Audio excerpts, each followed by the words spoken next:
Nako po mga kababayan, isa ding attorney no ang nagbigay din ng opinyon ng kanyang pahayag dito nga po sa impeachment laban kay PBBM.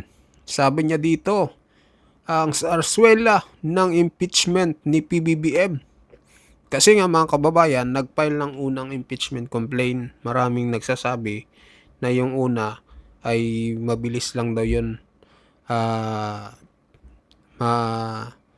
Kumbaga yung una dahil nga tauhan daw di umano ni First Lady, yung mga pumapaloob doon madali lang daw yon ma-divert at alam naman natin sa isang taon isang impeachment case lang, kaya inunahan agad nitong Malacanang no at talagang mautak mga kababayan. Ngayon naman itong pangalawa at pangatlo hindi tinanggap yung impeachment complaint. Nakakapagtataka lang, pero pag kay BP Sara na impeachment complaint tinatanggap agad nila. Ang dami pa nun mga kababayan, parang 5 ata na impeachment complaint yun.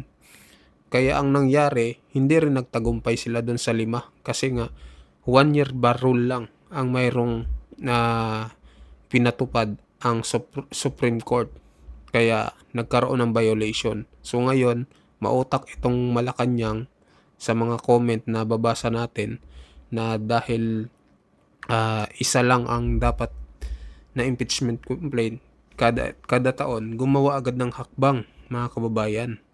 At ang pumapaloob daw doon ay mababang impeachment complaint lang daw. Kaso natunugan agad ng mga congressman katulad ni Congressman Erice itong impeachment complaint at nagpa-press con agad siya at sinabi niya na yung nag-file daw ay yung dating abogado ni First Lady Araneta Marcos na nag-file din ng kaso kay Glenn Chong mga kababayan. So pakinggan ho natin itong pahayag ni Attorney Mike Operario dahil sarswela lang daw itong impeachment complaint kay PBBM. Ang sarswela ng impeachment ni BBM.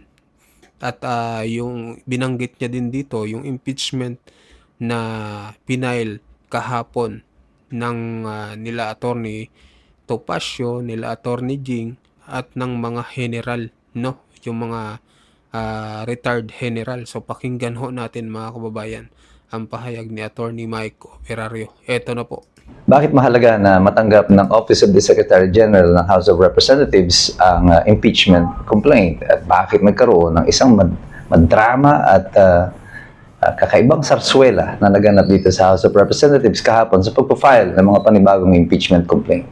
Ito po muli si Attorney Mike Operario. Pag-usapan po natin yan. Kahapon po, nasaksihan natin yung kakaibang eksena dito sa House of Representatives, kung saan ang Office of the Secretary General ng House of Representatives ay tahasang tinanggihan na tanggapin ang mga panibagong mga impeachment complaint. Una, nung umaga, yung sa Makabayan Block. Ikalawa ay dito sa kampo naman ng mga pro-Duterte, ng mga politiko at mga leaders, mga abogado ang nag-file. Pero pareho silang tinanggihan ng Office of the Secretary General. Ang dahilan, wala daw doon mismo yung Secretary General. And that the Deputy Director, supposedly, wala daw po siyang authority na tanggapin ito. Tama po ba yun? Well, under the Constitution at saka dun sa House Rules, ang tatanggap naman po talaga niyan is not the Secretary General himself. But the rule says, kailangan tanggapin ito sa opisina o sa tanggapan ng Secretary General. Hindi kailangan siya mismo ang personal na tumanggap nito. Ang kailangan lang ay tatakan ito. Pero bakit yung complaint na final nung Lunes ay parang walang kaabi-aberya, ang bilis-bilis? Ito yung impeachment complaint na pinagdududahan na marami, na tila baga ito ay na-set up lang. Parang sarswela yung pagkaka-file ng unang impeachment complaint. At tila nga ba parang ganun na nga ang nangyari. Kasi doon sa unang impeachment complaint, parang walang ka-issue-issue. Ang bilis-bilis nilang inaprubahan yung impeachment complaint. Sapagkat, well, ang suspetsya na marami, this is a palace-sponsored impeachment complaint. Pero nung ang nagfa-file na ay yung hindi mga kaalyado ng Malacanang, ito na, nagkagulo na sila. At dun sa posturing pa lang nung Secretary General's Office, yung Deputy Director na supposedly nandun, kita niyo pag-aabot pa lang sa kanya ng papel, parang diring-diri siya dun sa papel. Ayaw niyang masagi sa kanyang mga napaka mga masutlang mga daliri ang kanyang ang papel na ito na inilalatag sa kanyang harapan. Bakit? Anong meron doon sa papel? At tila ba parang diring-diri sila doon sa papel. Ang malinaw dito, bakit importante yan na ang complaint ay matanggap itong linggo na ito? At bakit ito nire-refuse ng House of Representatives? May technicality po kasi dyan. Dahil under po doon sa panibagong guidelines na inilabas po ng Korte Suprema ukol sa impeachment, dahil nga po, minsan ka lang dapat ma-impeach sa isang taon, ang under the rules na nilabas ng Korte Suprema, doon po sa challenge ni Sara Duterte sa impeachment na i-final sa kanya ng House of Representatives, kahit po marami yung complaint na i-final, ang mahalaga po dyan ay that it will be submitted or transmitted or endorsed to the office of the Speaker on the same day. Pagkatapos po nun kasi, yan po ay ibababa na doon sa plenaryo. Kahit na po 10, 100 yung complaint na yan, basta sabay-sabay silang ma-endorso doon po sa office of the Speaker of the House, that means yan po will be treated only as one complaint. At ito ang dahilan kung bakit sa tingin ko ay pinipigilan itong pagtanggap nitong panibagong mga impeachment complaint. Sapagkat ang nais nila ang mai-endorso lamang sa opisina ng Speaker of the House ay yung naunang impeachment complaint na pinagdududahan ng marami kung sa kanyang katotohanan, kung ito ba nga ba ay lehitimo na reklamo laban sa Pangulo. Sa totoo, maraming hindi naniniwala doon sa unang impeachment complaint. At itong mga events na nangyari kahapon, ito lamang ay pagsuporta at pagpapatunay ng naunang filing ng impeachment complaint ay isang sarswela lang. Ang taong bayan ay naloloko, niloloko at pinaglalaruan ng mga politiko na ito. At kahit kitang-kita na ng marami kung paano tayo ginagawang hangal ng ating pamahalaan, ay pinapagpatuloy pa rin nila ito. Wala silang pakialam sa ating pakiramdam at ina-underestimate nila ang karunungan ng mga tao. Ang feeling nila, wala naman siguro tayong magagawa kundi tanggapin kung ano man ang nais nila mangyari. Pero sa pagpo-file pa lang ng unang impeachment complaint, sinasabi ko na, this will potentially backfire against the administration.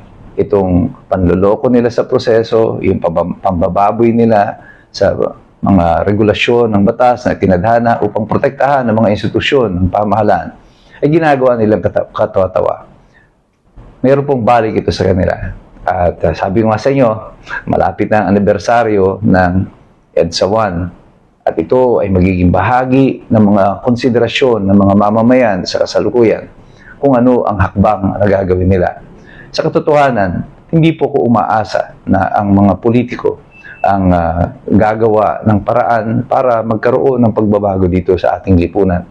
Ang susi po, ang kasagutan ay wala sa mga ito. Wala sa mga politiko. Wala doon sa mga leader. Nasa iyo. Ikaw. Ang ordinaryong Pilipino, si Juan de la Cruz, ang mga iskombro. Tayo ang magdidikta ng kung ano ang magiging katapusan ng sarswelang ito ng ating bayan. Pero alam na natin, lahat ng ating ginagawa sapagkat tayo ay sumasali, we are engaging in this discourse, at tayo ay nagsisipag-aral kasi alam natin, mahirap makialam ang taong walang alam. God bless you. God bless us all. Mabuhay ang Republika ng Pilipinas. So ayun mga kababayan, ano pong masasabi nyo dito sa pahayag po ni Attorney Mike Operario, no? Pwede pala yun mga kababayan, no?